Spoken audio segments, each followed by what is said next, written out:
love. It's all something we want to find, and this channel I'm about to show you has cracked the code. And this channel is called Nectar. They have this video series thing called T for Two. So Nectar has developed this kind of personality love test that tells you all about your love types and all your lovey-dovey stuff. And so in this video, they made 2 people take this test, and they want to see if they're gonna fall in love, so they can, you know, see how accurate their test is. Let's just take a look. Hi, my name is John Laverman. I am 24 years old, and I'm a filmmaker. And if you look at the bottom left, you'll see his personality type right there. He's a Rip G. My name is Daniela Mohaseb. I am 26 years old, and I'm a master's student studying clinical psychology at Pepperdine University. Wow, that makes the other guy sound not very good at all. He's like, I'm a filmmaker. and then she's like, I'm a psychologist, master, student, astronaut, DJ on the weekend. I adopt cats, person. My Nectar love print type is RIPG. I am reflective, I'm an I person, I'm physical, and I'm guarded. so those are his stats right there, his attributes. When he was born and he opened up the character creation menu, that is what he chose. I'm physical and I'm guarded. He also doesn't sound very excited about that. He sounds very like let down. I'm physical and I'm guarded. Oh. My Nectar love Danielle. print is AIPO. I am active, She's a love print an 9. I person, physical, and open. Danielle is communication, partnership, intimacy, vulnerability. Oh, I see. There's little sliders on there. Okay, well, that's what she is. She's a love print 9. So here they are. They're about to meet. Anticipation is really building.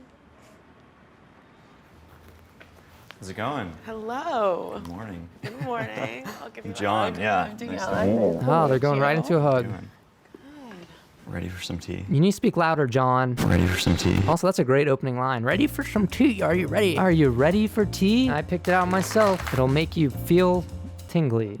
What item has the most sentimental value to you? I don't know, I'm not like a very sentimental guy. I think one thing that I treasure is like this letter that my parents wrote to me like when I was going to college. Oh, that's a cool little sentimental thought, sentimental item. I thought he was gonna say something like dumb, like Pokemon, I don't know. I thought he was gonna say something else, but that's kind of a cool little sentimental thing. My parents like are also very, like similarly not very sentimental.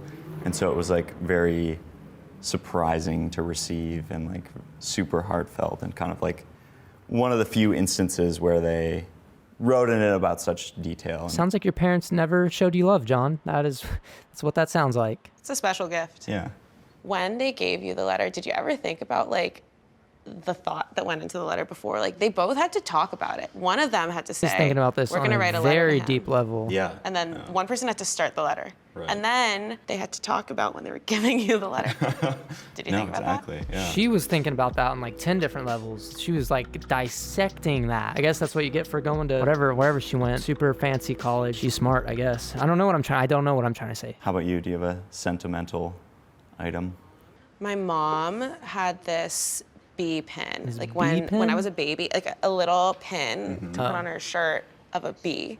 And she lost it like all the time when I was a baby. And it was like a whole thing. My dad lost it when he was giving it to her, and then she lost it in my diaper once. And she Wait, she lost it in your diaper? I feel like it should not fall off that easily. Do you guys know how pins work?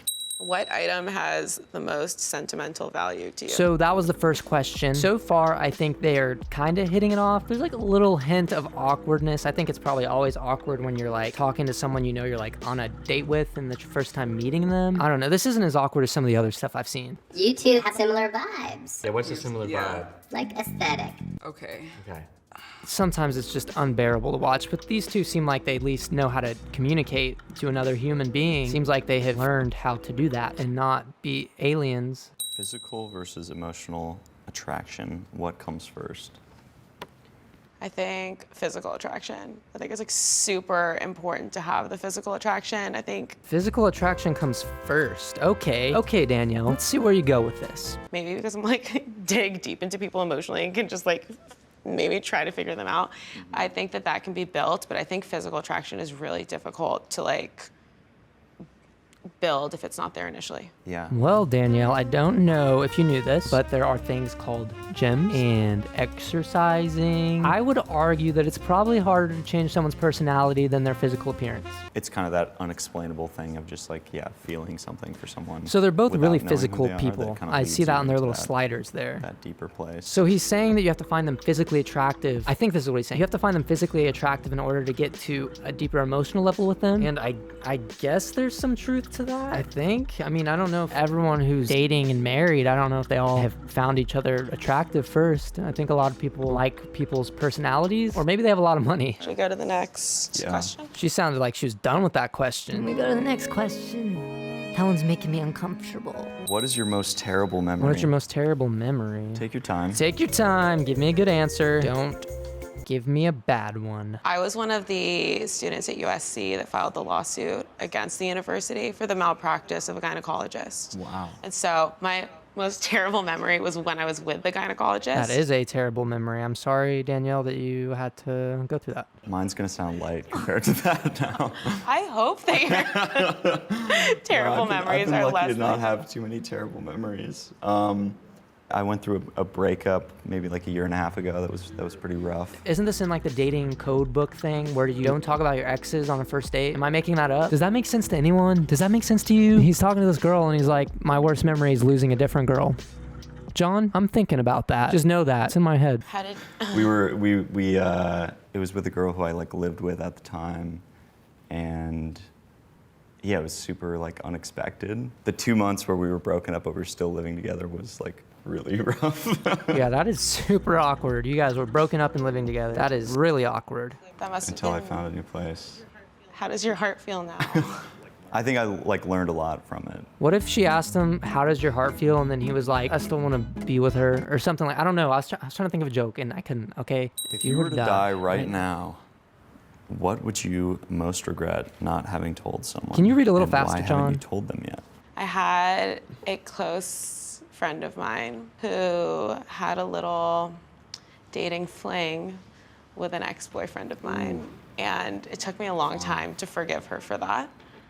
And I haven't told her that I've forgiven her. But deep down, I truly have. Then have you forgiven her if you haven't told her? Because the energy that's still out in the universe is that you haven't forgiven. You haven't forgiven her. So have you really forgiven her if you don't tell her that you've forgiven her? It's a deep question right there. But I think it takes another level of like energy to tell her that, to have that conversation, a level of like effect on my ego to say, it's okay that you dated my ex-boyfriend. If I were to die today, I would really regret like not telling her that because I forgive her and I think she feels a lot of guilt. What are you saying, Danielle? So, okay, look.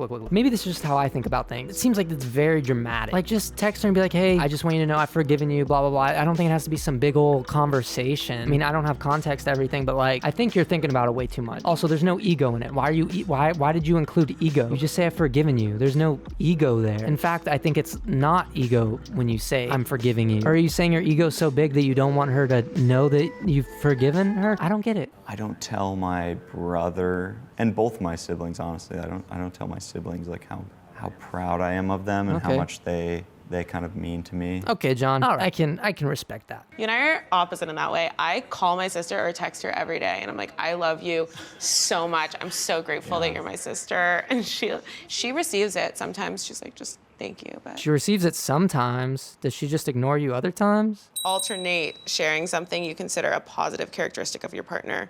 Share a total of 5 items. They're just sharing their positive characteristics. Little positivity circle. Let's see. You want me to start? Yeah. I think you've got nice hair. Oh, I don't think it's about me, though. Is it about us? Oh, It's about us? Oh, that is so you kind. think it was about like Has Danielle never been told her hair is nice? She seems very surprised by that. That is so you kind. think it was about like I'm glad that she finds happiness in that, but Danielle's sister, you need to tell her hair is nice more, I guess, because she apparently doesn't hear it enough. I'm getting 5 compliments right now. No, I can think of more. I think you should think of 5. I think you have great eyes. Great eyes. you. I feel like that kind of goes in hand with their belief that physical is more important than emotional, because they're starting with the physical attributes, which I guess makes sense because it's like the first thing you see. I think you have nice eyes as well, and nice eyebrows. Thank you. So Nice we can eyes and add 2 in there. eyebrows. That was eyes and eyebrows. 2? So you've got 3 now. Okay. Lucky you. You've got a great sense of style. I like Great your. sense Shirt? of style. Thanks. It's kind of funny. I feel like there's not a lot of depth to this conversation. And that seems to be like a common thing with these shows is there's not a lot of depth. I mean, the questions were good, but there wasn't a lot of depth to the questions. It was like very surface level, I feel like. So they don't really learn that much about each other. We just learned that John wants to tell his brothers that he loves them. They probably cut out a lot, but it's like, show more. I like your style as well, and I think you're super easy to talk to. There we go. That's a good Another one. 2 Yeah. for 1. I'm gonna get 10 compliments by the end of this one. I also really like your curls in your hair. So we've just given up on giving compliments anymore. We just copy the other person. Is that what we do? You're gonna read out of a little book? Read out of a little book how to compliment 101? Going on WikiHow how to compliment people? That's what that feels like. You seem super, like, comfortable and confident in yourself. Probably because she has a big ego, great. like she said. Has a big ego, which looks like confidence until it is not. You as well seem very confident, I think. Oh my gosh. Okay, look, say, I think the way you think about your brothers is cool. I don't know, that was what came to my head. Something like that, I don't know. You're just copying him. You as well seem very confident, I think. I like how she also said, I think you're confident. I feel like that probably means you're not confident. I put on a Man, good front, yeah. You think it's just a front? I feel like confidence is like all a front. Fake it till you make it. You feel like confidence is a front. I think that means you're not confident. I think that's what that means, John. You also have a nice laugh. Oh, thanks. I did. Full disclosure, guys, I had my headphones in, but I heard your laugh and was like, I know. this will be a good little tea date. So you cheated. You cheated, Danielle. I'm just kidding. That's fine. I don't care. You can cheat. In this game you can cheat, not anything else. Cheaters never win. Friends make fun of my laugh constantly. Like I'll laugh, and my friend will go, ha ha ha, like back at me. Yeah. It's a very deep, loud laugh. It's a good laugh. Okay, thanks. It's a nice laugh. Thanks. I didn't even notice it. It just sounds like a laugh. I love that it sounds like you really do care and love your family a lot. There we And I go. really like that. She did it. She said it. I knew she could do it. It just took a little bit of thought. Not much, just a little bit. What does it mean to be vulnerable with your What partner? does it mean to be vulnerable with a For partner? me, I think that means speaking up and being honest about emotions and like how I personally feel.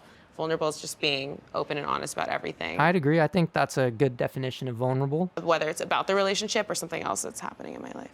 Gotcha. Yeah. What about I like how he said that. Gotcha. Yeah, I didn't think about that. That makes sense. Vulnerability, yeah, is being open with each other about how you feel, especially with each other. So John's more And guarded. then also like being able to share kind of like what you're going through how much do you think you share with, like, how much do you think is an appropriate amount to share with your partner? So John's more guarded. He's asking her, what's the appropriate amount to share? I assume that's because he doesn't want to share a lot or something. Ooh, my camera's about to die too. Whoa. I think that there's a certain, I would say like 80% vulnerability. I would say I'd go as far as maybe like 90 to 95%. Okay. And I think 90, that takes like a 95%, long time that's to a get lot. to that Yeah. place. I don't know if I've ever interesting. been at that place with anyone. Do you want Compare me to your start? love print results. Yeah. Let's take a look So at we this. have an I person and physical in common, Okay. which is good. It means independence and They have physical. close partnership. The screen's gonna be black now, guys, but my camera died. I just want you to know that. So let me go back and get another battery. BRB. Phew. I'm back. Results. Let's see these. I'm at a place where I'm not necessarily like So John's Love Princess 7. super actively trying to find a consistent partner. What? You're not trying to find a consistent partner, then why are you here? What are you doing here? Go on Tinder or something. Johnny boy, you are a silly goose, I'll tell you what. But I'm just like open to like meeting people and kind of just feeling it out. I think this is John's way of saying he's not into her. He thinks he's clever. One of the things that I've been doing as I've been dating, because I've been in the last 9 months, I've been dating throughout the entire time I've been single, but like I've definitely had like a different approach to dating. You know, sometimes I've been like, this is just gonna be a great conversation.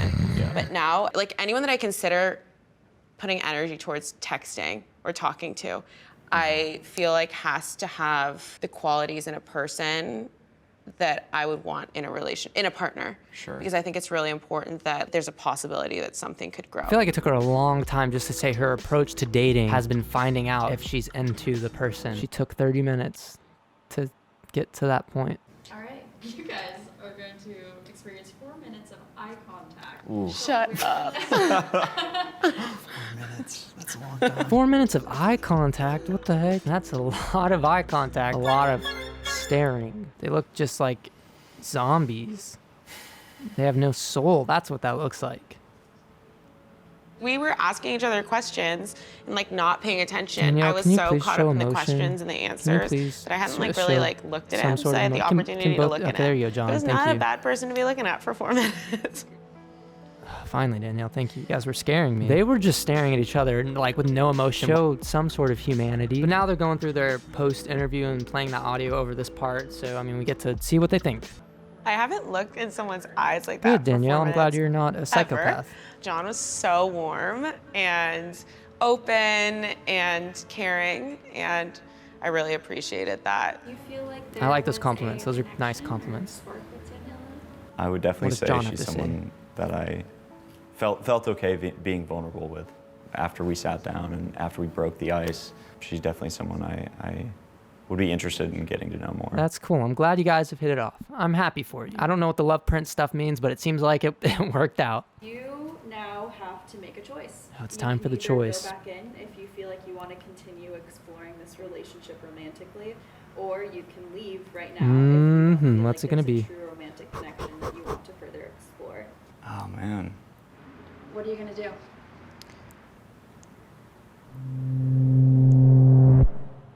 Okay, nice cut. They both didn't show up. No, obviously I'm just kidding. They're probably both gonna show up. Just who's showing up? Just show me. Show me. Show me. All right, this is okay. She's coming back. Cool. All right. What about John?